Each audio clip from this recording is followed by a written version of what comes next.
Dendam Membara. Karya, Asmaraman S. Hopinghu. Jilid ke-1. Anak perempuan itu berusia kurang lebih 6 tahun, lucu dan cantik sekali dengan baju merah berkembang, rambut panjang dikuncir 2, ia berlari-lari mengejar kupu-kupu yang berterbangan di antara bunga-bunga yang sedang mekar semerbak mengharum di taman itu. Sampai basah leher dan mukanya oleh peluh, dan kedua pipinya menjadi segar kemerahan, namun tak pernah ia berhasil menangkap seekor pun kupu-kupu.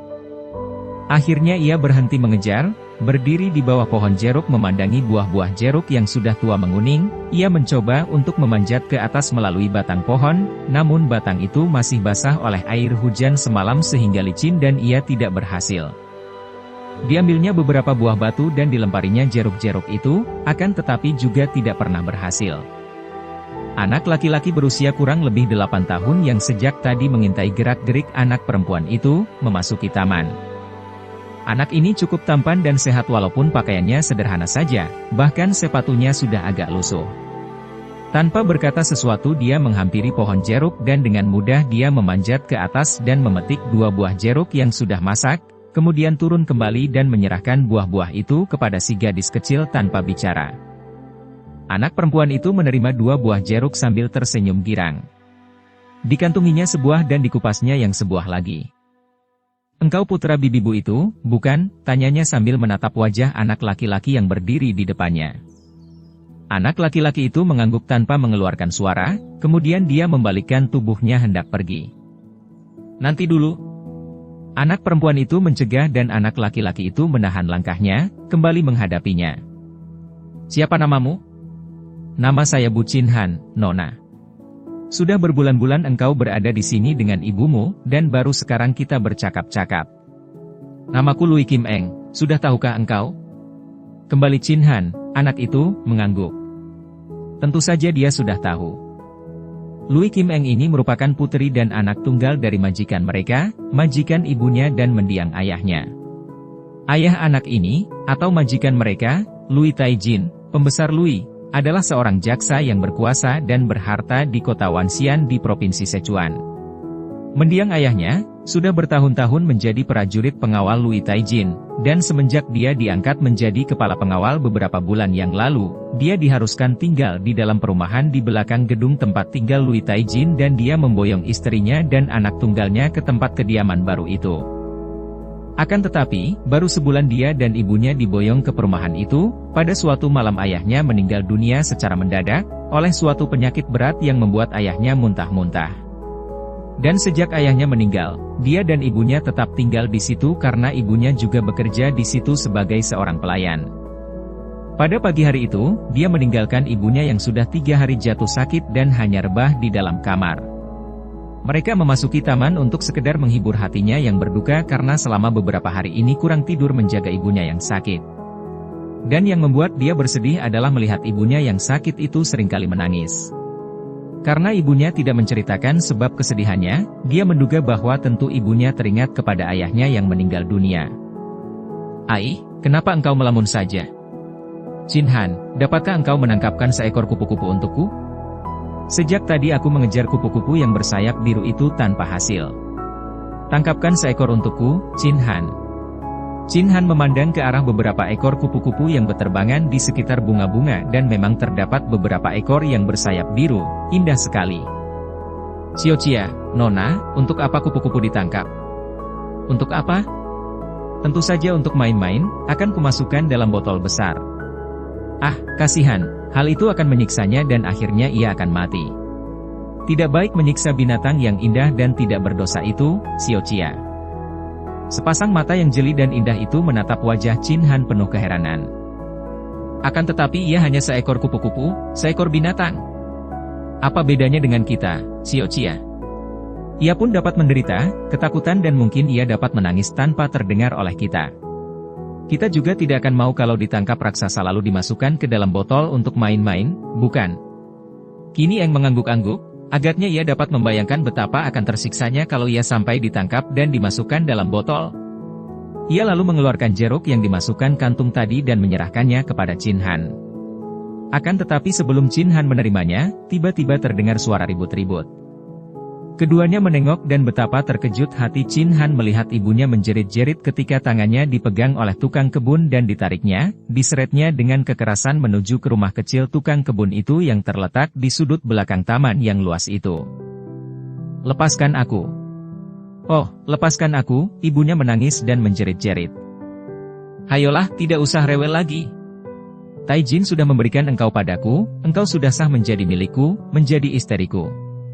Tukang kebun itu berkata sambil menyeringai dan menyeret wanita itu. Tukang kebun itu bernama Panglok, seorang laki-laki berusia 40 tahun lebih, tubuhnya tinggi besar, mukanya buruk, bekas menderita cacar dan sikapnya kasar. "Ibu!" Chin Han melepaskan jeruk yang diterimanya dari Kim Eng tadi dan berlari menghampiri tukang kebun yang menyeret ibunya. Kim Eng sendiri terkejut dan ketakutan, lalu lari masuk ke dalam gedung. "Chin Han!" Nyonya Bu juga berteriak melihat putranya berlari menghampirinya. Ia seorang wanita berusia hampir 30 tahun, berwajah mirip putranya, cantik dan tubuhnya menarik. Karena ia meronta dan berusaha melepaskan diri, pakaiannya menjadi kusut, ikatan gelung rambutnya terlepas dan wajahnya pucat sekali. Namun, Panglok tidak memperdulikan semua itu, dengan mulut menyeringai dia menarik-narik terus. "Lepaskan ibuku! Lepaskan!" Chin Han kini menarik-narik lengan tukang kebun itu agar melepaskan ibunya. "Pergilah engkau," bentak Panglok dan kakinya menendang. "Bu!" Pinggul Chin Han tertendang keras sekali sampai tubuhnya terlempar dan dia terbanting keras, jatuh bergulingan. "Chin Han!" Ibunya berteriak, akan tetapi Panglok yang sudah kehilangan kesabarannya, menyeretnya cepat memasuki gubuknya, rumah kecil di sudut kebun itu yang terbuat daripada tembok bercat kuning. Wanita itu meronta dan menjerit, akan tetapi Panglok mengempitnya dan mendekap mulutnya sehingga jeritannya tertahan. Biarpun tubuhnya terasa nyeri, terutama sekali bagian pinggul yang tertendang tadi, dan kepalanya terasa pening karena terbanting, Chin Han memaksa dirinya bangkit dan dia pun lari mengejar ke dalam gubuk sambil berteriak memanggil ibunya. "Ibu!" Dia memasuki rumah kecil itu, mendengar jeritan tertahan dari dalam satu-satunya kamar yang berada di situ. Daun pintu kamar itu tidak terkunci, dan Chin Han segera mendorongnya terbuka. Dengan mata terbelalak marah dia menyerbu ke dalam ketika melihat ibunya sedang bergumul dengan tukang kebun Panglok. Ibunya meronta-ronta dan menangis, berusaha menjerit namun mulutnya didekap dan pakaian ibunya sudah robek-robek. "Lepaskan ibuku, jahanam!" bentak Chin Han dan dia pun menyerang Panglok dari belakang, memukul dan menjambak penuh kemarahan. Merasa terganggu kesenangannya, Panglok menjadi marah sekali. Dia melepaskan wanita itu, membalik dan menjambak rambut Chin Han. "Setan kecil, apakah engkau sudah bosan hidup?" bentaknya dan sekali kepalan kanannya menyambar. Chin Han merasa seperti disambar petir. Tubuhnya terjungkal dan matanya berkunang-kunang karena mukanya sudah terkena tonjokan tukang kebun itu, keras sekali. Panglok menyusulkan tendangan. "Des!" Dada anak itu tertendang dan dia pun terjengkang, tak mampu bergerak lagi. "Chin Han!" Nyonya Bu menjerit dan menubruk putranya, akan tetapi Panglok sudah menyambar lengannya dan menyeretnya kembali ke atas pembaringan. Kembali terjadi pergumulan, akan tetapi Nyonya Bu sudah kehabisan tenaga dan ia cemas sekali melihat putranya. Akhirnya ia hanya mampu menangis dan tidak mampu melawan atau mempertahankan kehormatannya lagi yang diperkosa secara buas oleh Panglok. Sementara itu, Chin Han dalam keadaan setengah pingsan melihat apa yang terjadi atas diri ibunya. Ibunya diperkosa orang, di depan matanya tanpa dia mampu bergerak untuk menolong ibunya. Setelah nafsu kejalangannya tersalur, setelah sejemput kenikmatan diperoleh secara paksa, Panglok mengenakan lagi pakaiannya dan keluar dari dalam rumahnya. Seperti sudah lazim terjadi, semua perbuatan yang dilakukan atas dasar nafsu, selalu menimbulkan penyesalan dan rasa takut, dan Panglok ingin menyembunyikan perasaan ini dengan bekerja membersihkan taman seperti biasa. Nyonya Bu menangis dan setelah membereskan kembali pakaiannya, ia lalu turun dari pembaringan, menubruk Chin Han, merangkul putranya sambil menangis terseduh-seduh. Chin Han diam saja.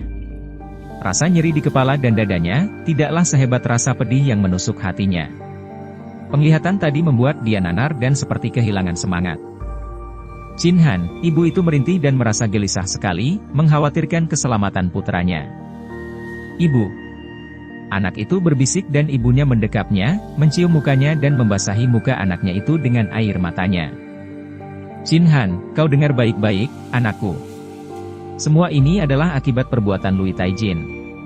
Semenjak aku dan engkau diboyong ke sini oleh mendiang ayahmu, Lui Taijin selalu hendak menggodaku, akan tetapi aku menolak. Kemudian, tiba-tiba ayahmu meninggal karena penyakit aneh. Dia muntah-muntah dan meninggal dunia. Aku kini yakin bahwa tentu ayahmu diracun oleh Lui Taijin, hanya karena dia ingin mendapatkan diriku. Aku diperkosanya dan sejak ayahmu meninggal dunia, aku dipaksa menjadi kekasihnya. Chin Han membelalakan matanya. Selama ini dia menganggap majikan mereka sebagai orang yang amat baik, yang telah melepas budi kebaikan kepada ayah dan ibunya. Kiranya orang yang dianggapnya mulia itu telah membunuh ayahnya dan mencemarkan ibunya. Perbuatannya itu membuat aku mengandung, anakku. Akan tetapi dia Lui Taijin, memaksaku minum obat untuk menggugurkan kandunganku. Kandungan itu gugur dan aku rebah sakit.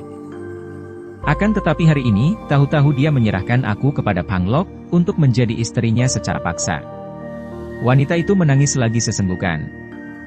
Ibu jahanam yang jahat sekali Lui Taijin itu. Karena marahnya mendengar keterangan ibunya, bangkit semangat Chin Han dan lenyaplah segala perasaan nyeri di tubuhnya. Hus! Jangan katakan itu, simpan saja dalam hatimu, anakku dan kelak, kalau engkau sudah dewasa, engkau ingatlah semua peristiwa ini, sekarang, keluarlah dari sini, Chin Han. Aku ingin tidur. Aku sakit dan lelah sekali.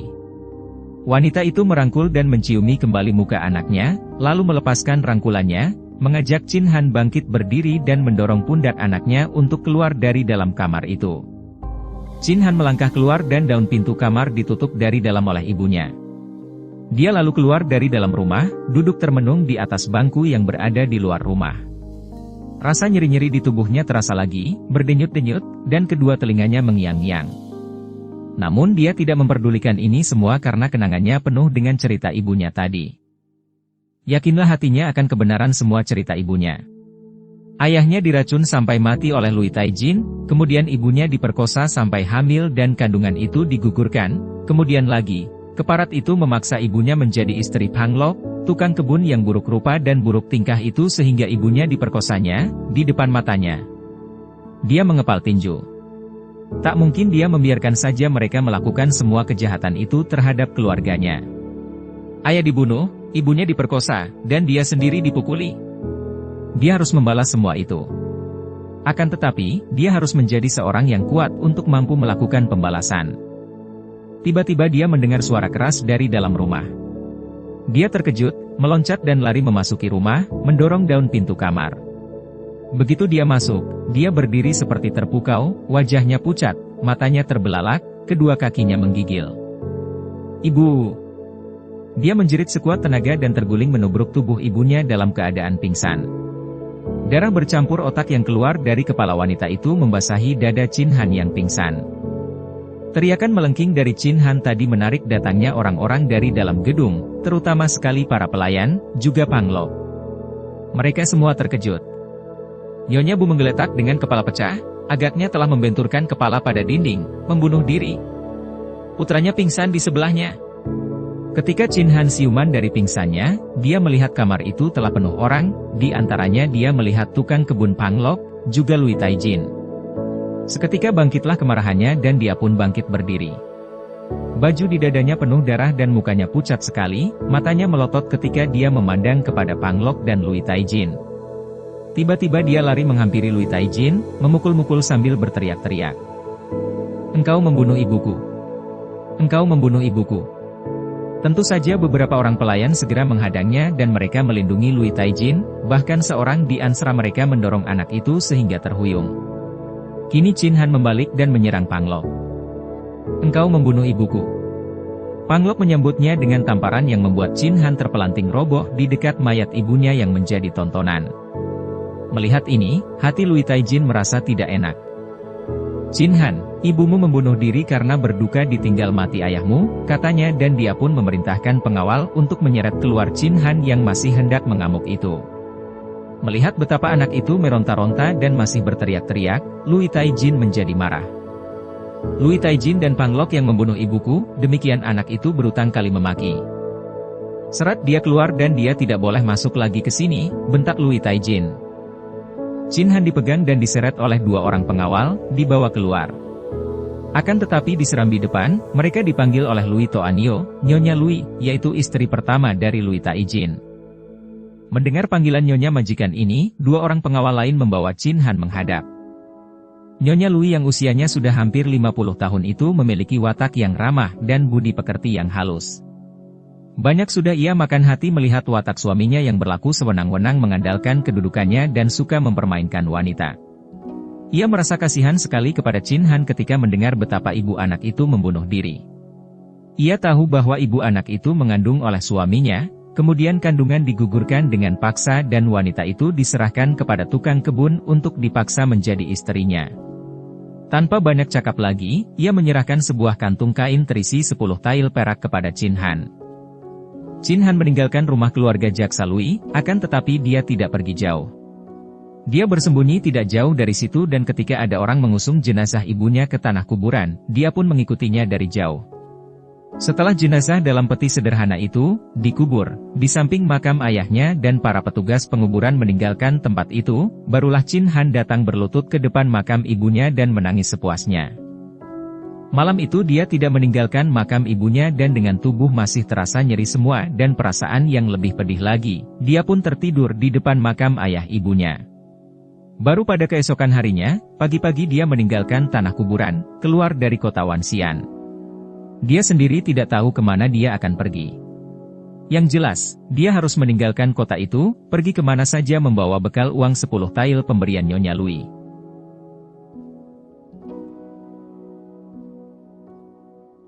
Sang Waktu memiliki kekuasaan yang amat mutlak. Segala sesuatu yang ada di dunia ini, akhirnya akan ditelan Sang Waktu dan akan lenyap. Lambat namun pasti Sang Waktu akan menjadi pemenang terakhir, membasmi segalanya. Kalau tidak diperhatikan, Sang Waktu melesat secepat kilat, melebihi kecepatan anak panah yang terlepas dari busurnya, sehingga orang tua kalau mengenang masa kanak-kanaknya yang telah lewat puluhan tahun lamanya, seolah-olah masa itu baru terjadi beberapa hari yang lalu saja. Sebaliknya, kalau diperhatikan, seperti orang menantikan sesuatu. Sang Waktu merayap demikian perlahan, lebih lambat daripada jalannya seekor siput. 2 tahun telah lewat sejak Qin Han meninggalkan kota Wanxian.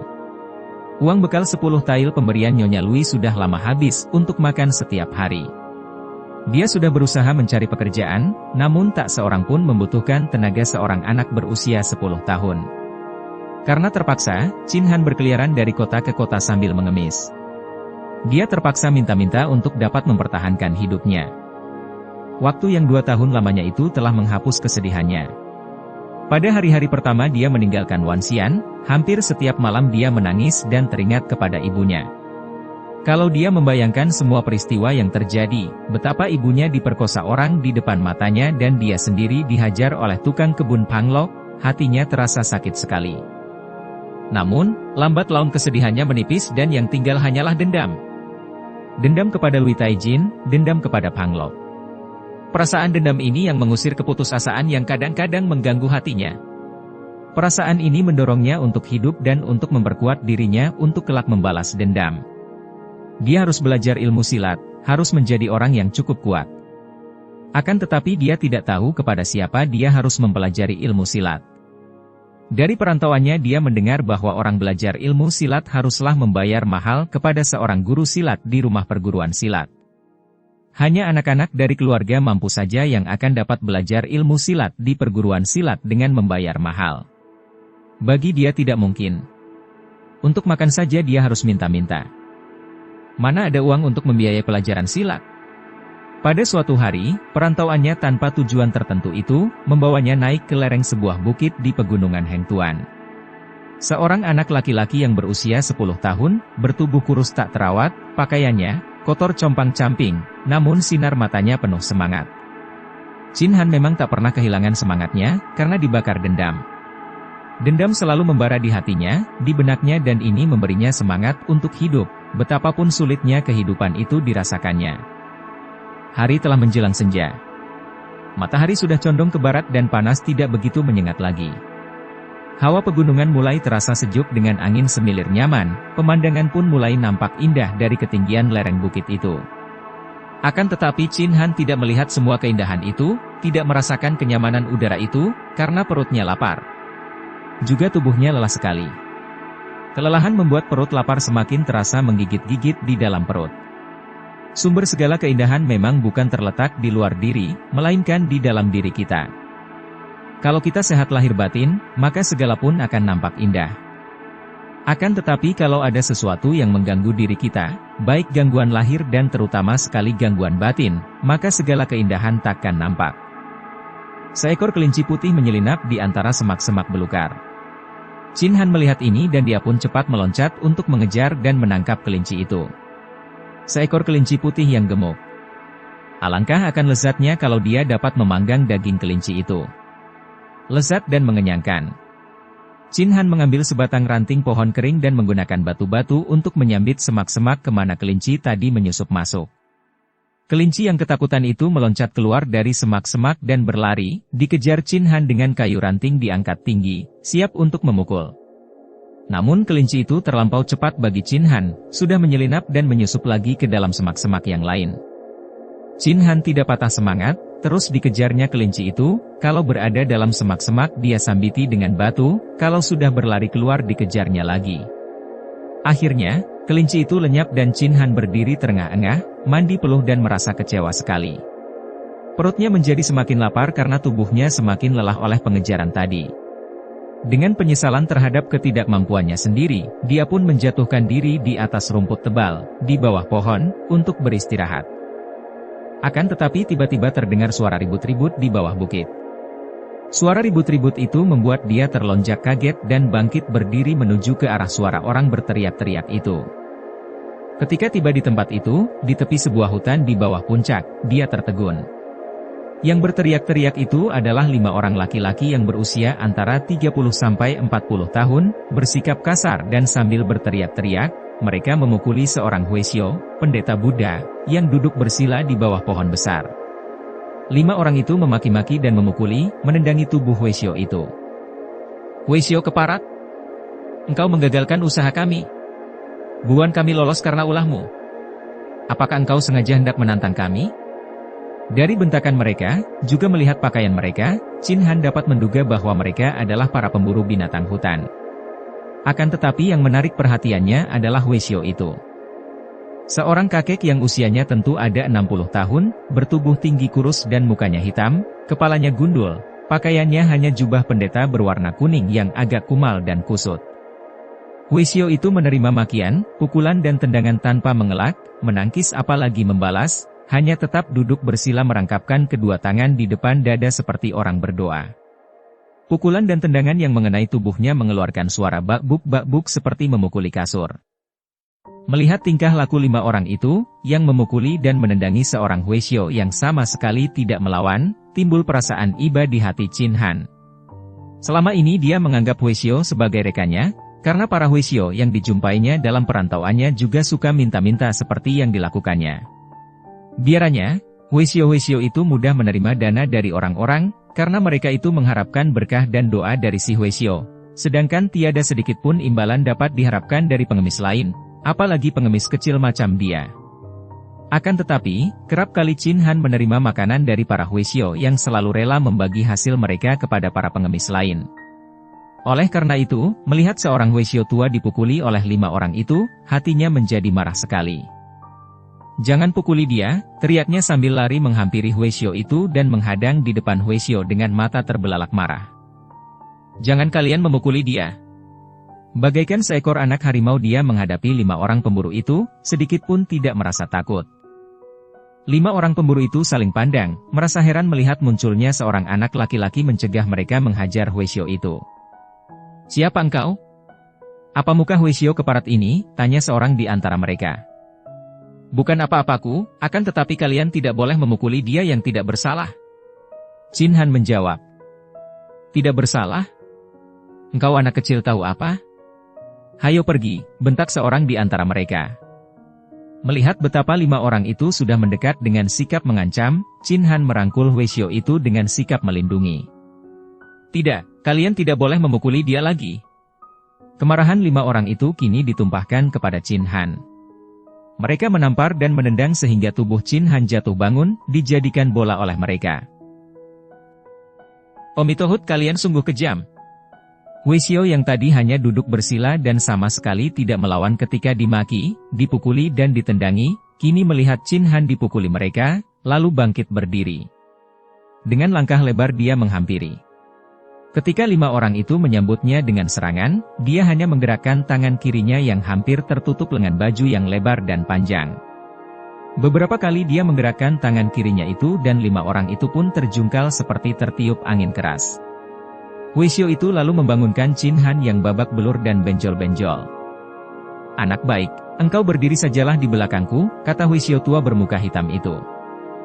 Kini 5 orang pemburu sudah berloncatan bangun dan mereka sudah mencabut senjata mereka berupa golok yang tajam berkilauan. Tentu saja Qin Han merasa ngeri, akan tetapi Wei Xiao itu bersikap tenang saja. "Omitohut, Pinceng, saya tidak ingin berkelahi. Harap kalian suka mundur dan jangan melanjutkan perbuatan sewenang-wenang ini," katanya, suaranya tetap ramah dan pandang matanya lembut. Akan tetapi 5 orang itu agaknya sudah marah bukan main dan tanpa banyak cakap lagi mereka lalu menerjang dan menggerakkan golok mereka menyerang Wei Xiao bermuka hitam itu. Qin Han hampir memejamkan mata saking ngerinya karena dia tidak tega melihat betapa tubuh Wei Xiao itu dijadikan cacahan daging dan darah akan muncrat-muncrat dari luka-lukanya. Mungkin tubuhnya akan terobek-robek dan terpotong-potong. Akan tetapi dia menambahkan hatinya dan membelalakan matanya untuk melihat apa yang akan dilakukan oleh kakek itu. Sinar golok berkelebatan menyambar dan terdengar kain robek berulang kali. Qin Han memandang dengan mata terbelalak dan mulut ternganga. Wei Xiao tua itu tidak apa-apa. Sama sekali tidak terluka walaupun pakaiannya robek-robek tersayat golok. Namun, tidak nampak setetes pun darah keluar. Bukan hanya dia yang terkejut dan heran, juga 5 orang itu terbelalak. Tadi, ketika mereka memukuli dan menendangi Wei Xiao ini tidak roboh atau mengeluh, mereka hanya mengira bahwa Wei Xiao itu memang tahan derita. Akan tetapi kini bacokan golok mereka ternyata sama sekali tidak dapat melukai tubuhnya. Dasar mereka adalah orang-orang yang keras dan kejam, kenyataan ini tidak membuat mereka mundur. Sebaliknya mereka malah menyerang lagi dengan ganas, kini menunjukkan golok mereka ke arah bagian tubuh yang paling lemah dan berbahaya. Omitohut, bermain api hangus, bermain air basah, bermain senjata terluka, hal itu sudah sepatutnya. Dan dia menggerakkan kedua tangannya. Gerakan kedua tangan menyambut ini ternyata hebat akibatnya. 5 orang itu berteriak kesakitan dan mereka terpental lalu terjengkang dan terbanting ke atas tanah, golok mereka terlepas dari tangan, sedangkan lengan mereka terluka berdarah, terkena golok mereka sendiri yang tadi mereka rasakan terpental dan membalik melukai lengan mereka sendiri. Kini barulah mereka maklum bahwa ternyata mereka berhadapan dengan seorang Wei Xiao yang lihai sekali, maka tanpa dikomando lagi, 5 orang itu berlompatan bangun kemudian melarikan diri tunggang langgang ke dalam hutan. Qin Han melihat semua peristiwa yang terjadi itu dan merasa seperti dalam mimpi saja. Kakek itu seorang yang sakti. Dan dia sedang mencari seorang guru yang pandai, kalau saja dia dapat menjadi murid Wei Xiao ini, tanpa bayar tentunya karena dia tidak mempunyai uang. Tiba-tiba dia lalu menjatuhkan diri berlutut di depan kaki Wei Xiao bermuka hitam itu. Kakek itu tertawa melihat kelakuan Qin Han. "Hahaha, anak baik. Engkau tidak perlu berterima kasih kepada Pinceng karena kalau mau bicara tentang tolong-menolong, engkaulah yang pertama kali berniat menolong Pinceng." Qin Han adalah seorang anak yang cerdik. Dia segera dapat mengerti akan sikap Wei Xiao itu, maka dia pun menjawab lantang sambil tetap berlutut. "Lo Suhu, saya bukan bermaksud menyatakan terima kasih, melainkan ingin mengajukan suatu permohonan kepada Lo Suhu, guru tua." Wei Xiao itu kini memandang penuh perhatian dan mengusap dagunya yang tak berjenggot.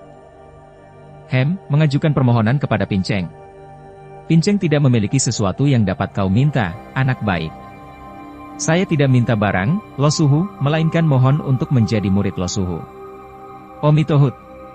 Menjadi murid untuk belajar agama dan menjadi calon Wei Xiao. Bukan, Lo Suhu. Saya ingin belajar ilmu silat dari Lo Suhu, belajar ilmu silat. Wah, gawat. Apakah engkau ingin mempergunakan ilmu silat untuk memukul orang? Sama sekali tidak, Lo Suhu. Saya tidak ingin memukul orang. Omitohuti, Wisyo tua itu semakin tertarik dan wajahnya membayangkan senyum. Semenjak bertemu anak ini, dia memang sudah merasa suka dan pandang mata batinnya melihat seorang anak yang berwatak baik dan berbakat sekali untuk menjadi seorang pendekar budiman. Kalau tidak ingin memukul orang, lalu apa gunanya engkau mempelajari ilmu silat? Hayo jelaskan alasan-alasanmu. Sambil tetap berlutut dan membenturkan dahinya ke atas tanah, Chin Han menjawab cepat. Pertama, agar saya dapat menjadi sehat lahir batin. Kedua, agar saya dapat melindungi dan membela diri sendiri kalau diserang orang jahat seperti yang terjadi kepada Lo Suhu tadi. Ketiga, agar saya dapat menolong orang lain yang diperlakukan sewenang-wenang oleh orang jahat. Dan keempat. Sampai di sini, macetlah karena Chin Han sudah kehabisan bahan untuk dijadikan alasan. Heran, keempat apa lagi? Agar Tacu dapat mencari uang untuk makan, dengan menjadi guru silat. Kakek itu tertawa dan wajahnya yang berkulit hitam itu nampak jauh lebih muda kalau dia sedang tertawa. Omitohut, 3 alasan pertama memang benar dan baik, akan tetapi alasan keempat itu sama sekali tidak boleh dilakukan. Kenapa, Lo Suhu? Bukankah mencari uang untuk makan dengan menjadi guru silat dan menerima bayaran, bukan perbuatan jahat? Memang bukan kejahatan, akan tetapi perbuatan berbahaya. Ilmu silat merupakan ilmu yang amat berbahaya kalau dikuasai oleh orang yang wataknya sesat. Mengajarkan silat dengan bayaran tentu tidak memilih murid, asal mampu membayar berselah, dan mereka yang mampu membayar belum tentu orang baik-baik. Kalau engkau kelak hendak mengajarkan ilmu silat kepada seorang murid, bukan uang pembayaran ukurannya, melainkan keadaan jiwa dan raga anak itu. Dia harus memiliki raga yang baik dan berbakat, dan memiliki jiwa yang bersih. Baik, Suhu, guru, Tacu, murid, akan mentaati perintah Suhu. Hahaha. Belum juga Pinceng menerima permohonanmu, engkau sudah begitu yakin dan menganggap dirimu sebagai murid Pinceng. Kembali Chin Han membentur-benturkan dahinya di atas tanah. Tacu mohon agar Suhu sudi menerima Tacu sebagai murid, atau sebagai kacung pun Tacu mau asal diberi pelajaran ilmu silat. Omitohut, engkau mempunyai kemauan keras. Akan tetapi ketahuilah bahwa Pinceng sendiri juga bekerja di dalam sebuah kuil di puncak bukit ini sebagai seorang kepala dapur. Kalau begitu Tacu akan membantu pekerjaan Suhu di sana, kata Chin Han penuh semangat. Anak baik, siapakah namamu? Nama Tacu Bu Chin Han. Tacu hidup sebatang kara di dunia ini karena ayah dan ibu Tacu sudah meninggal dunia. Tacu tidak mempunyai keluarga, tidak mempunyai tempat tinggal.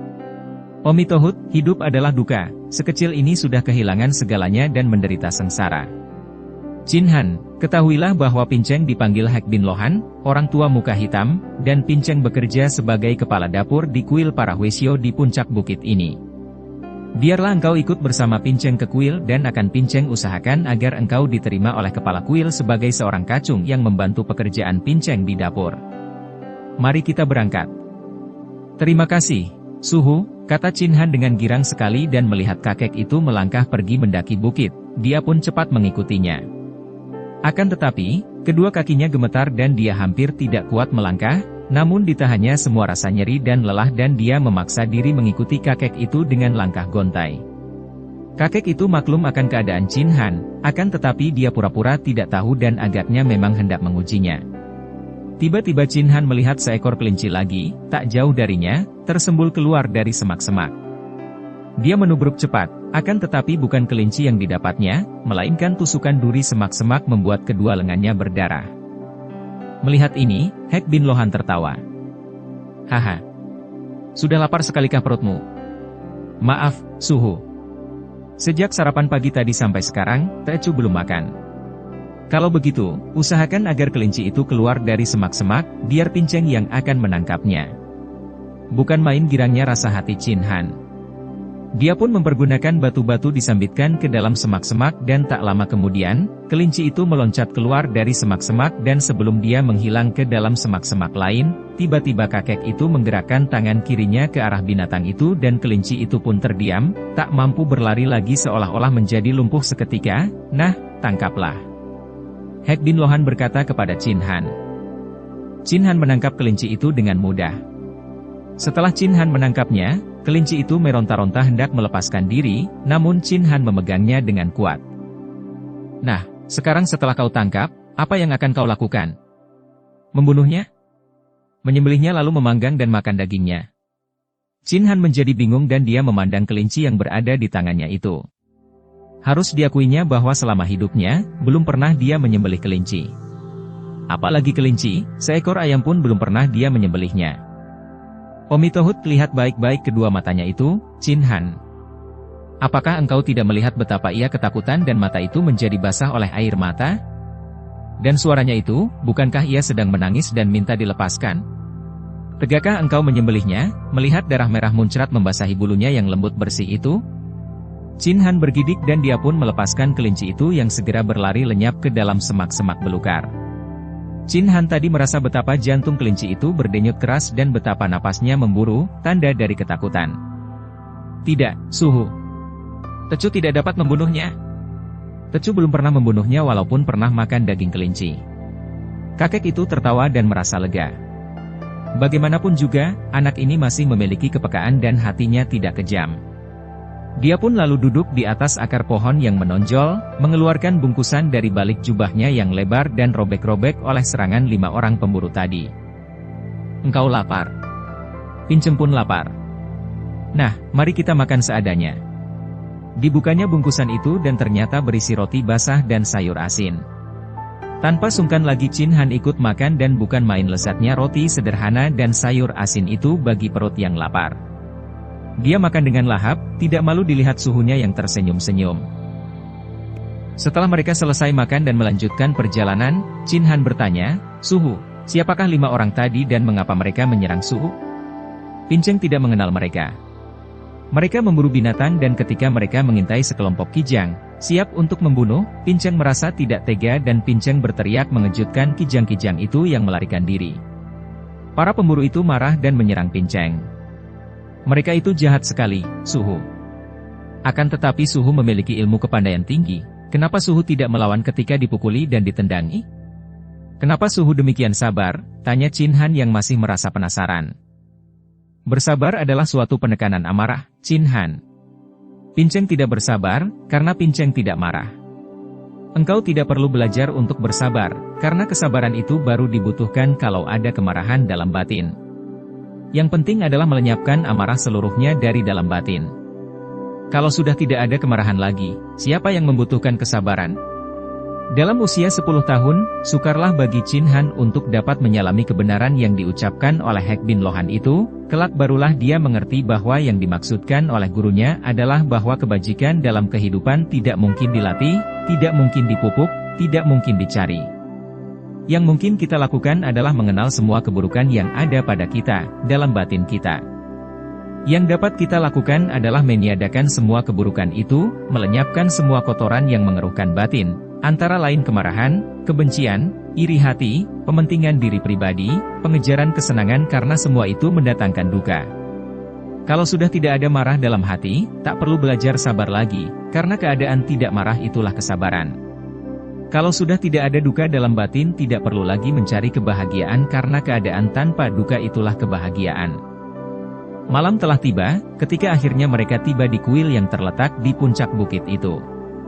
Kuil itu cukup besar dengan halaman luas dan di belakang kuil terdapat perkebunan sayur yang terawat dengan baik.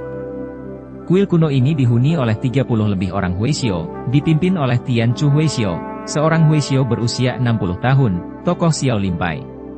Tian Chu Huishyo inilah yang puluhan tahun lalu menemukan kuil tua yang tidak terpakai lagi itu, sebuah bangunan yang sebagian sudah rusak. Dia lalu mengajak beberapa orang Huishyo lain untuk membangun kembali kuil ini karena letaknya baik. Tanah di sekitarnya juga subur. Kemudian dia memimpin beberapa orang Huishyo mendiami kuil itu dan makin lama, makin banyak saja murid yang menjadi Huishyo di situ, melaksanakan kehidupan yang penuh damai dan sejahtera. Pekerjaan mereka setiap hari adalah bercocok tanam, memperdalam pengetahuan agama, berdoa, juga kadang-kadang mereka turun bukit untuk menyebarkan pelajaran agama, juga untuk menolong rakyat dengan segala kemampuan mereka yang ada. Akhirnya kuil itu pun terkenal di antara para penghuni perdusunan di sekeliling bukit itu, menjadi tempat bagi mereka untuk berobat, berdoa dan pelarian dari duka. Hek Bin Lohan baru 5 tahun bekerja di kuil itu sebagai kepala dapur.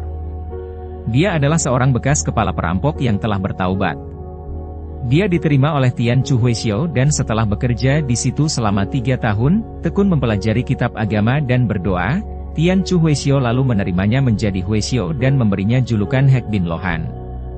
Karena dia rajin dan kuat maka dia diangkat menjadi kepala bagian dapur, mengepalai beberapa orang Huixiu muda yang bekerja di dapur.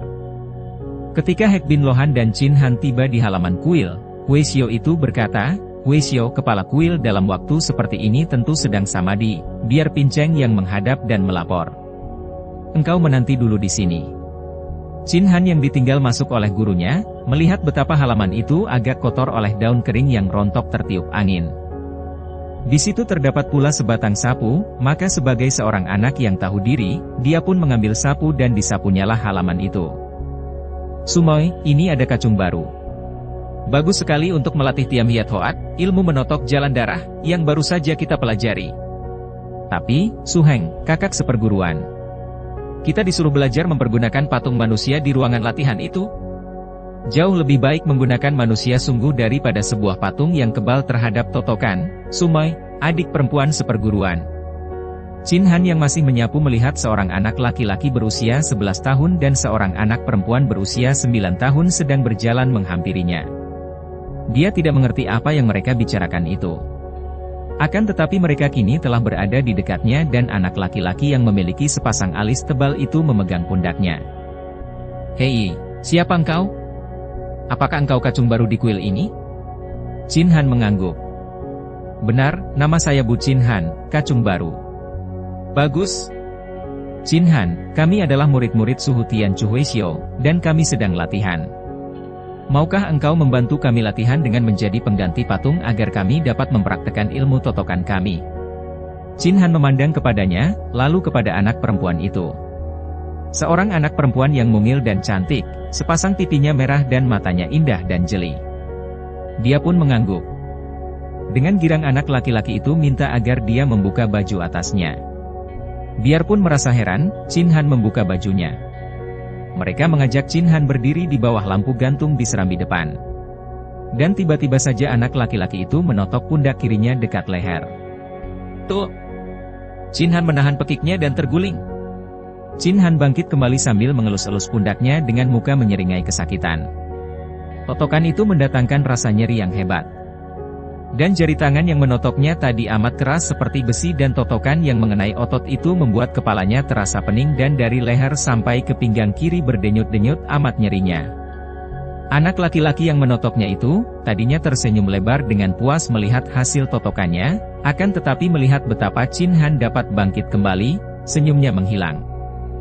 "Su Heng, totokanmu gagal, dia dapat bergerak," kata anak perempuan itu sambil tersenyum, setengah menertawakan, kemudian memandang kepada Qin Han sambil bertanya, "Qin Han, sakitkah?" Entah mengapa dia sendiri tidak tahu. Ditanya demikian, Qin Han merasa malu untuk mengaku sakit dan dia menggeleng kepalanya. "Engkau dapat bergerak dan berdiri kembali? Ah, seharusnya engkau menjadi kaku dan tidak mampu menggerakkan kaki tanganmu," kata anak laki-laki yang kecewa itu. "Tentu totokanku tadi kurang tepat. Biar kuulangi sekali lagi." Dan dia pun melangkah maju, tangan kanannya bergerak cepat dan kembali dia menotok dengan 2 jari tangannya ke tempat yang tadi. "Tuh!" Lebih keras datangnya totokan itu dan Qin Han merasa nyeri bukan main. Akan tetapi, teringat akan anak perempuan yang berada di situ, ketika tubuhnya terpelanting, dia menggigit bibir menahan nyeri agar mulutnya tidak mengeluarkan keluhan. Ketika totokan tadi mengenai pundaknya dekat leher, memang kaki dan tangannya terasa kaku, akan tetapi hanya sebentar dan begitu terbanting jatuh, dia sudah dapat bangkit kembali. Rasa nyeri membuat dia ingin menangis, namun ditahannya. Serasa patah-patah bagian yang tertotok, seperti ditusuk-tusuk jarum nyerinya dan dia hanya berusaha mengurangi rasa nyeri dengan mengelus-elusnya. "Engkau masih belum merasa kaki tanganmu kaku?" anak laki-laki itu bertanya penuh penasaran. Qin Han menggeleng kepala dan diam-diam dia merasa girang melihat betapa anak itu mengerutkan alisnya penuh kekecewaan. "Apakah engkau tidak menderita nyeri, Qin Han?" kembali gadis itu bertanya, berusaha mengamati wajah Qin Han di bawah penerangan lampu yang tidak begitu terang itu. Qin Han menggeleng kepala keras-keras dan anak perempuan itu kelihatan lega hatinya. "Su Heng, engkau harus belajar lagi dengan tekun dan mempelajari gambar jalan darah tubuh itu lebih teliti. Sekarang biar aku yang melatih totokan untuk membuat tubuh lemas. Chin Han, aku akan menotokmu di bagian jalan darah yang akan membuat tubuhmu terasa lemas kehilangan tenaga. Jangan kaget dan jangan mencoba mengelak karena kalau luput dan mengenai pinggir jalan darah, engkau akan merasa nyeri. Chin Han mengangguk dan ketika gadis itu menggerakkan tangan kanan menotok ke arah punggungnya, dia melemaskan tubuh dan menerima totokan itu dengan tabah. Tuh! Chin Han terkulai roboh dan tidak bergerak lagi.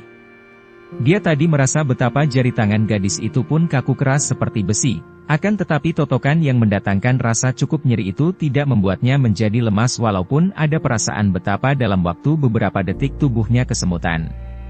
Akan tetapi, dia tidak tega untuk membuat gadis kecil itu kecewa, maka dia pun sengaja bersandiwara dan menjatuhkan tubuhnya dengan lemas. Ah, aku berhasil, Su Heng. Gadis itu berseru girang dan ia memegang tangan Chin Han, diangkatnya ke atas lalu dilepaskan kembali dan tangan itu pun terjatuh seperti sehelai kain basah. Bukan main girangnya hati anak perempuan itu, dan cepat ia mengurut-ngurut bagian punggung Chin Han yang tertotok sambil berkata, "Jangan takut, Chin Han, aku akan membebaskan engkau dari pengaruh totokanku."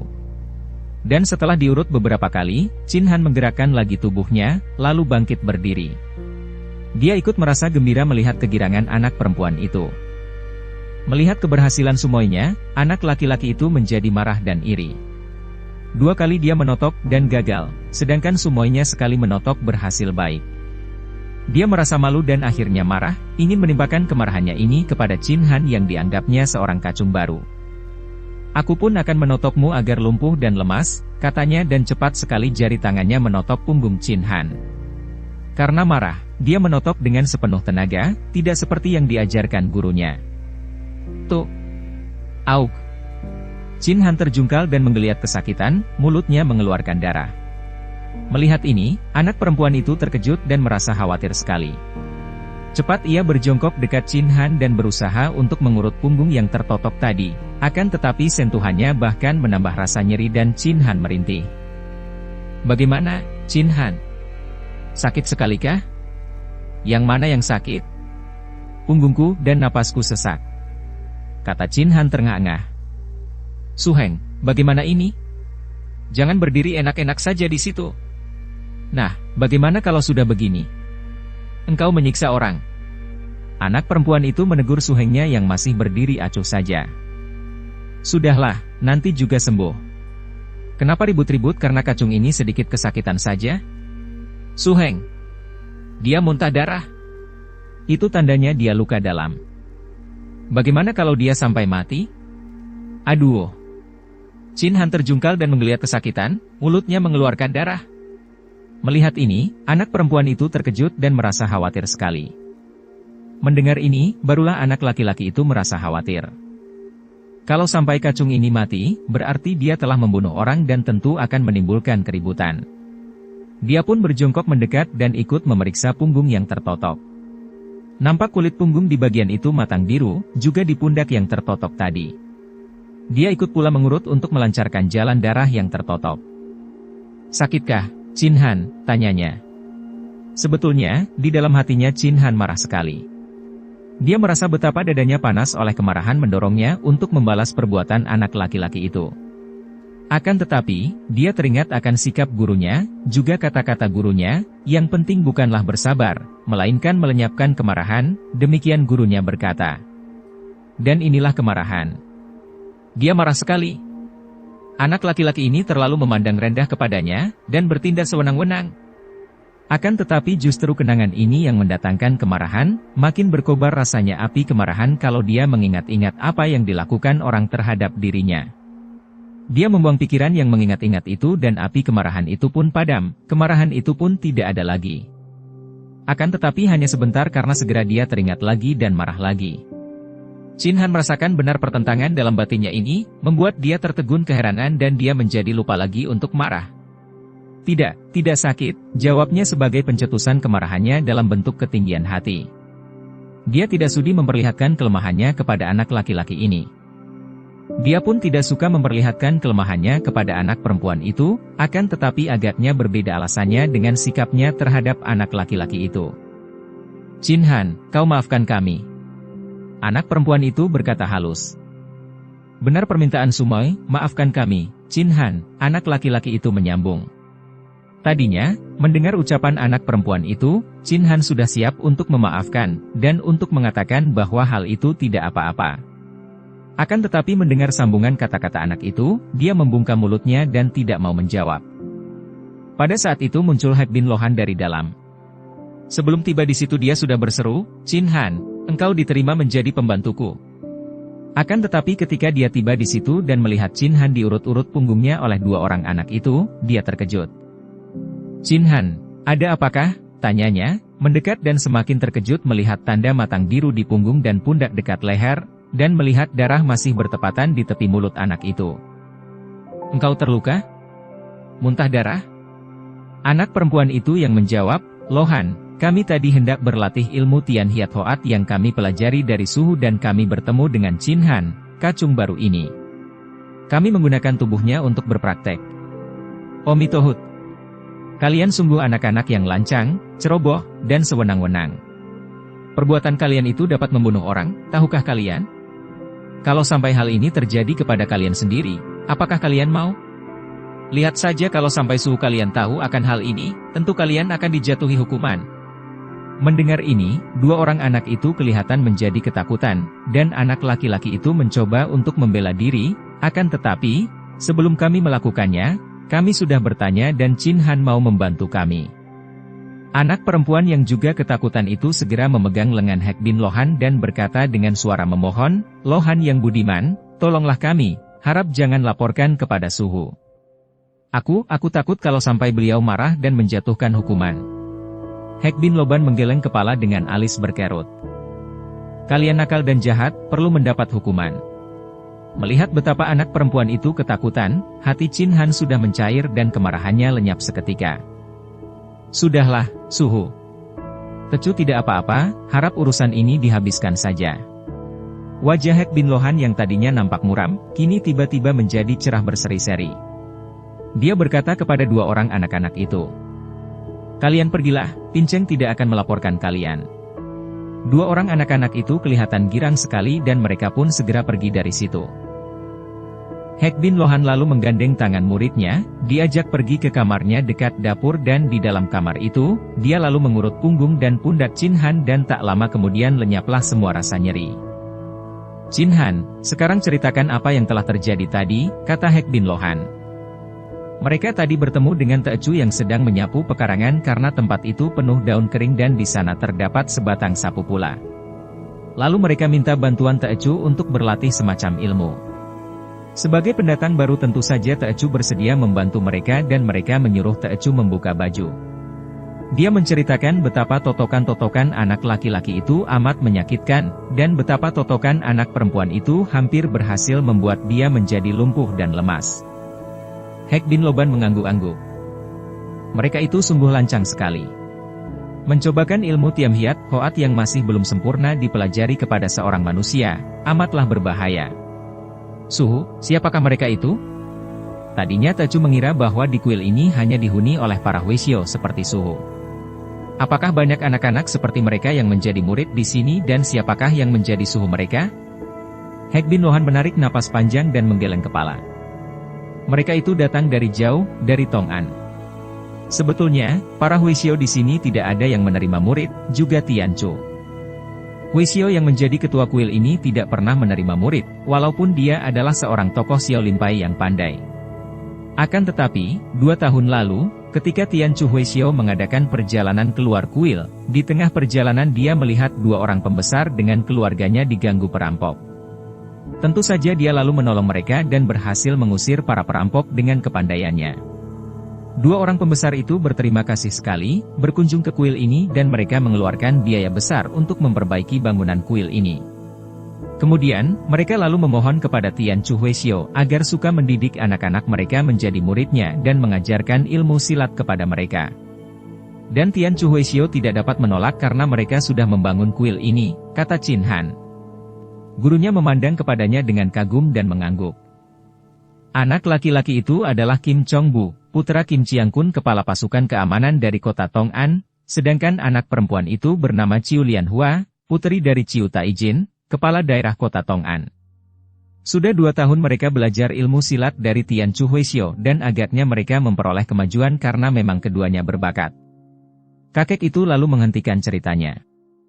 Sudahlah, sekarang lebih baik engkau beristirahat dan tidur agar rasa lelah dan nyeri lenyap. Besok pagi-pagi sudah menanti tugas pekerjaanmu di sini. Sementara itu, Kim Chong-bu dan Chiu Lianhua, 2 orang anak itu, juga membicarakan Chin Han. Untung anak itu baik sekali, Su Heng. Dialah yang memintakan maaf untuk kita kepada Hek Bin Lohan. Kalau tidak, kita tentu dilaporkan dan mendapat hukuman dari Suhu, kata Lianhua. Akan tetapi aku tidak suka melihat mata anak itu, matanya begitu tajam memandang orang, dan dia memintakan maaf untuk kita seolah-olah dia itu sederajat dengan kita. Padahal dia hanya seorang kacung, kata Chong-bu, masih mendongkol karena kegagalan praktek ilmu menotopnya tadi.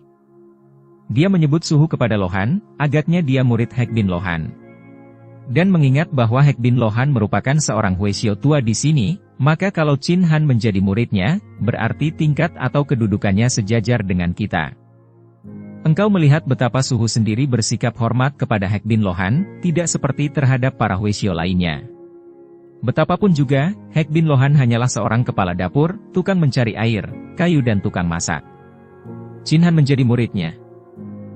Tentu diajar memikul air dan memasak.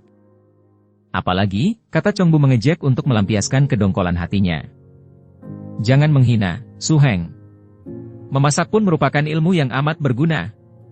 Kalau tidak ada Lohan yang pandai masak, kita tentu hanya akan makan sayur dan buah-buahan mentah, bantah Lianhua. Chong-bu tidak berani membantah kata-kata Lianhua yang diucapkan dengan nada agak marah. Memang anak laki-laki ini selalu bersikap manis dan melindungi kepada Lianhua. Hal ini bukan saja karena dia merasa sepenanggungan dengan anak perempuan itu, jauh dari rumah dan keluarga dan di kuil ini hanya ada mereka berdua saja sebagai murid, akan tetapi juga karena sebelum mereka dikirim ke kuil itu, Chong-bu mendapat pesan dari ayahnya bahwa dia harus menjaga dan melindungi Lianhua. Dia pun tahu bahwa Lianhua adalah putri kepala daerah yang menjadi atasan dari ayahnya. Karena Chong-bu selalu bersikap manis dan melindunginya, tentu saja Lianhua juga suka kepadanya dan menganggapnya sebagai seorang Su Heng dan kawan yang baik sekali, walaupun kadang-kadang ia merasa tidak suka akan sikap dan watak Chong-bu yang tinggi hati dan angkuh. Chong-bu memiliki watak yang keras dan tidak mau mengalah, kecuali tentu saja terhadap Lianhua. Sebaliknya, anak perempuan itu memiliki watak yang lincah, manis dan berbudi halus. Ejekan yang diucapkan Chong-bu mengenai Chin Han yang berguru kepada seorang tukang masak, kepala dapur, yang pekerjaannya hanya memikul air, mencari kayu bakar, memasak dan sebagainya, memang ternyata benar. Mulai pagi-pagi sekali keesokan harinya, Chin Han mendapat tugas memikul air untuk mengisi bak-bak air di dapur. Sumber air berada jauh di bawah puncak sehingga anak itu harus memikul 2 ember kayu penuh air, mendaki anak tangga yang lebih dari 500 langkah banyaknya. Terseok-seok dia memikul ember kayu penuh air itu dan pada hari-hari pertama, banyak sekali air tumpah dari ember sehingga setibanya di dapur, air yang berada dalam 2 ember kayu itu tinggal sedikit saja. Namun, dengan kemauan yang amat keras, dengan semangat membaja, Chin Han tak pernah mau berhenti memikul air biarpun dia harus terhuyung dan terseok, kadang-kadang jatuh dan semua air di kedua ember tumpah, membuat dia terpaksa turun lagi untuk mengisi ember yang dipikulnya. Ketekunannya itu akhirnya berhasil. Setelah kurang lebih 3 bulan, dia mampu memikul air dalam 2 ember kayu itu tanpa tumpah, sampai ke dapur, menuangkan 2 ember itu ke dalam bak, kemudian berlari menuruni anak tangga untuk mengambil air lagi. Dia tidak pernah mengeluh, tidak pernah mengomel, bahkan tidak berani bertanya kepada suhunya mengapa sampai berbulan-bulan dia tidak pernah diberi pelajaran ilmu silat. Bahkan kini pekerjaannya ditambah, bukan hanya memikul air yang dapat dilakukannya semakin cepat sehingga sebelum tengah hari semua bak telah dapat dipenuhinya. Agaknya karena ada waktu tersisa setelah memenuhi semua bak air, kini gurunya menambah tugasnya untuk mencari kayu di hutan bawah puncak, membawanya ke dapur dan membelah kayu-kayu itu menjadi kayu bakar yang kecil-kecil. Pertama kali mengerjakan tugas baru ini tentu saja dia merasa tersiksa dan lelah sekali. Memanggul kayu berbeda dengan memikul air. Air dalam ember mempunyai gaya gerak dan pikulannya juga dapat memantul sehingga dia dapat meminjam tenaga pantulan pikulan dan tenaga gerakan air yang dipikulnya, membuat pekerjaan itu tidak lagi terasa berat. Akan tetapi, kayu merupakan benda yang mati tak bergerak sama sekali. Seluruh beratnya menindih pundak sehingga tertatih-tatih dia melangkahi anak tangga dan semakin lama terasa semakin berat. Juga ketika dia mempergunakan kapak membelah kayu, telapak tangannya sampai bengkak-bengkak dan lecet-lecet. Namun, anak yang memiliki semangat membaja ini tak pernah mengeluh dan dengan tekun melakukan pekerjaan itu sampai beberapa bulan kemudian, dia dapat memanggul cukup banyak kayu ke dapur, dan membelahnya, dengan cepat bukan main tanpa mengalami kulit telapak tangan lecet lagi. Akan tetapi, gurunya seolah-olah memang sengaja hendak menyiksanya. Kini dia diharuskan mengenakan sepatu kayu yang berat sebagai pengganti sepatunya yang sudah butut. Sepatu kayu itu berat sekali karena di bagian bawahnya dilapisi besi seperti tapal kaki kuda. Dan kalau dia berjalan, mengeluarkan bunyi keras seperti kuda. Yang menyakitkan hati Chin Han adalah seringnya Chong Bu menggoda dan mengejeknya. Hanya kalau Chin Han ditemani oleh Lian Hua, anak laki-laki itu tidak berani mengejeknya, karena tentu akan ditegur oleh Lian Hua yang selalu bersikap manis dan lembut kepada Chin Han. Bahkan, melihat betapa Chin Han harus bekerja berat, pandang mata anak perempuan itu mengandung iba. Pada hari pertama Chin Han mengenakan sepatu kayu baru itu, menaiki anak tangga tertatih-tatih memanggul kayu-kayu besar. Setiap langkahnya mengeluarkan suara keras seperti kaki kuda, muncullah Chong Bu seorang diri saja. Anak itu berdiri di atas, sambil tertawa-tawa melihat Chin Han mendaki anak tangga itu dengan susah payah dan setiap langkahnya mengeluarkan suara keras. Chin Han maklum bahwa Chong Bu mentertawakannya di atas. Dia merasa malu dan mendongkol, akan tetapi dia dapat mengusir perasaan ini dan melanjutkan pekerjaannya. Setelah tiba di atas, seperti yang sudah diduganya, Lian Hua tidak nampak di situ dan Chong Bu segera menyambutnya dengan suara ketawa. Hahaha, kukira tadi ada seekor kuda yang naik ke sini, Chin Han. Kiranya engkau yang menjadi kuda? Karena kedua kakinya terasa gemetar saking lelahnya dibebani sepatu berat, membuat kayu yang dipanggulnya terasa lebih berat daripada biasanya, dan keringat menetes-netes dari mukanya. Chin Han berhenti sebentar untuk menyusut keringatnya dengan tangan. Hahaha, sudah hampir 2 tahun engkau berada di sini, menjadi murid Hek Bin Lohan, apa saja yang sudah kau pelajari, Chin Han? Memikul air dan memanggul kayu, dan masak-masak barangkali? Dan kini engkau belajar menjadi seekor kuda. Akan tetapi engkau tidak mirip kuda, mirip keledai bodoh. Su Heng. Terdengar suara Lian Hua menegur dan anak perempuan itu datang dengan langkah lebar ke tempat itu. Muka Chin Han sudah menjadi merah sekali dan dia cepat melanjutkan pekerjaannya, memanggul kayu itu ke arah dapur. Betapapun dia sudah berhati-hati melangkah, tetap saja setiap langkahnya mengeluarkan bunyi keras yang membuat Lian Hua juga memandang dengan heran. Ketika dia kembali dari dapur untuk turun dan mencari kayu lagi karena persediaannya belum cukup, Lian Hua dan Chong Bu masih berada di tempat tadi dan dari jauh dia melihat Lian Hua bicara dengan Su Hengnya. Kelihatan anak perempuan itu menegurnya karena dia masih dapat menangkap akhir kalimatnya. Sebaliknya dari rasa iba, engkau malah menggodanya. Chin Han pura-pura tidak melihat mereka dan hendak menuruni anak tangga. Karena tidak memanggul kayu, dia dapat meringankan langkahnya, namun tetap saja sepatu kayu berlapis besi itu mengeluarkan suara yang cukup keras. Melihat betapa Chin Han hendak lewat saja tanpa memandang kepada mereka, Lian Hua lalu menghadangnya. Chin Han, kenapa engkau memakai sepatu kayu yang kelihatan berat itu? Bukankah hal itu mengganggu sekali pekerjaanmu? Lebih baik bertelanjang kaki daripada memakai sepatu kayu seperti itu.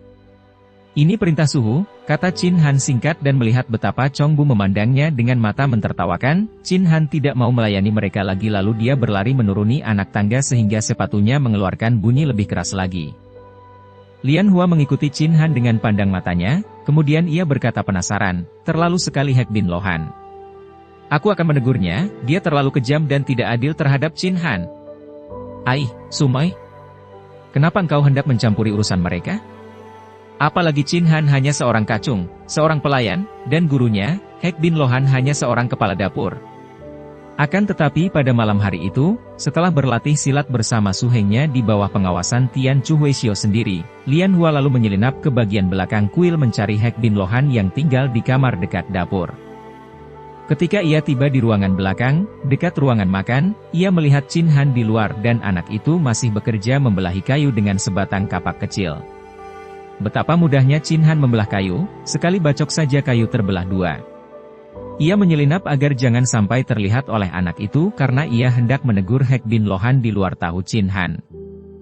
Ia mendapatkan kakek bermuka hitam itu sedang duduk bersila di luar dapur yang sunyi. Tidak nampak Weisyo lain yang pada siang hari bekerja di situ dan kakek itu duduk bersila sambil memejamkan mata seperti orang sedang bersamadi. Weisyo ini biasa bersikap manis dan ramah, maka Lian Hua tidak merasa takut atau sungkan kepadanya. Hek Bin Lohan, katanya lirih sambil mendekati.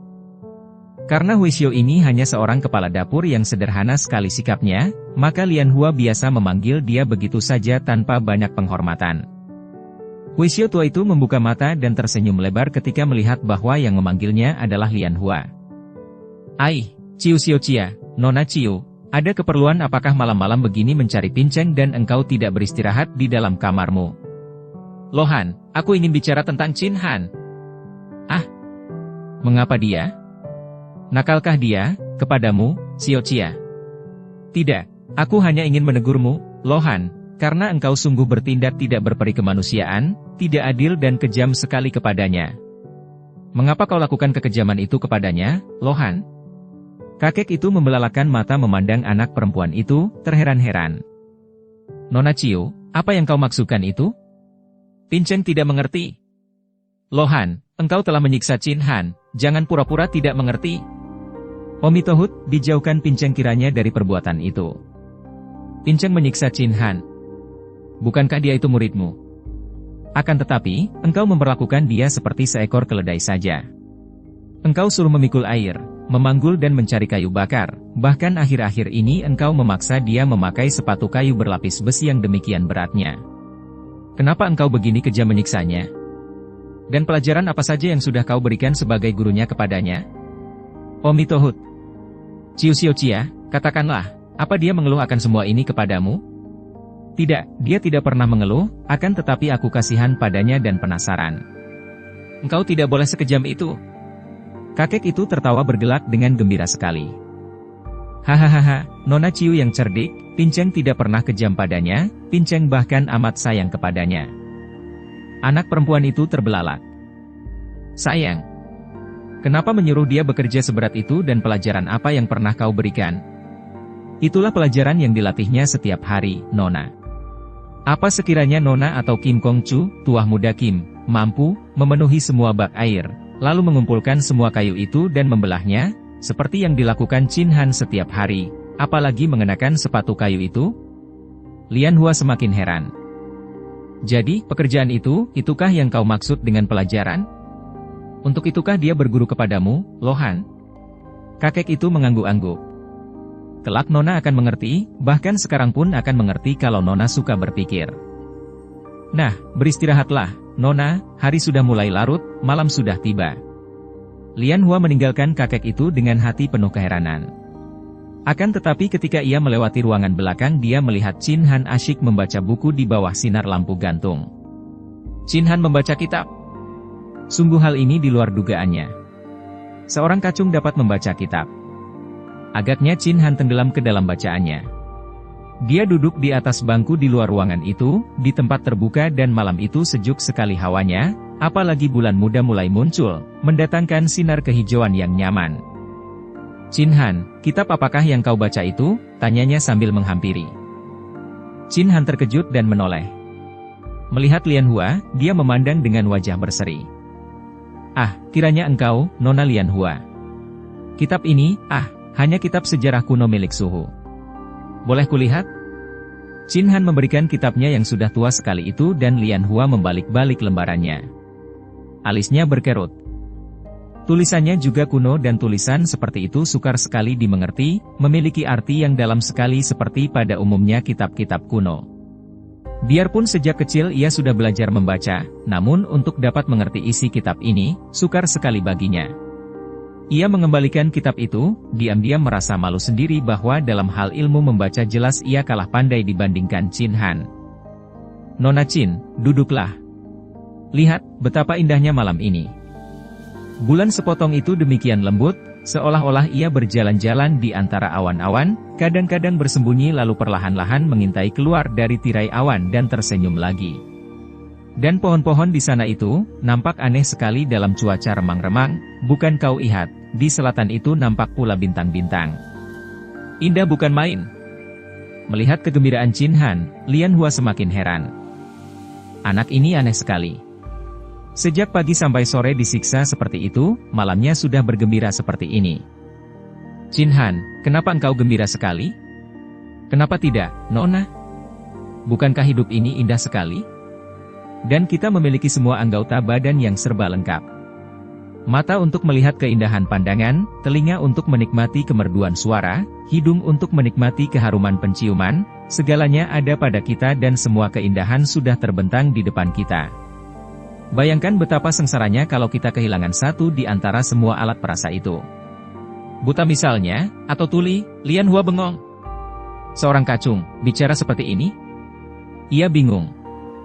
Bagi Lian Hua, kata-kata yang keluar dari mulut Qin Han tadi terdengar amat aneh, akan tetapi juga dapat dirasakan sekali kebenarannya.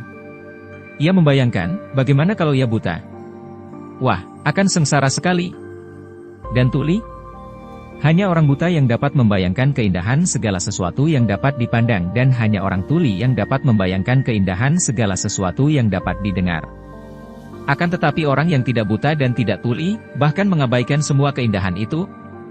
Bukankah orang begitu sama saja dengan buta dan tuli? Ia pun memandang keluar, ke arah awan dan bulan, ke arah bayangan pohon-pohon, ke arah bintang-bintang dan hatinya pun terasa riang sekali. Engkau benar, Qin Han. Hidup memang indah sekali. Akan tetapi, semua itu, dari siapa engkau tahu? Dan engkau membaca kitab, dari siapa engkau belajar? Nona, guruku di dunia ini hanyalah suhu seorang. Dari siapa lagi kalau bukan dari dia? Tapi, apakah engkau menjadi muridnya hanya untuk mempelajari segala macam itu? Bukan belajar silat.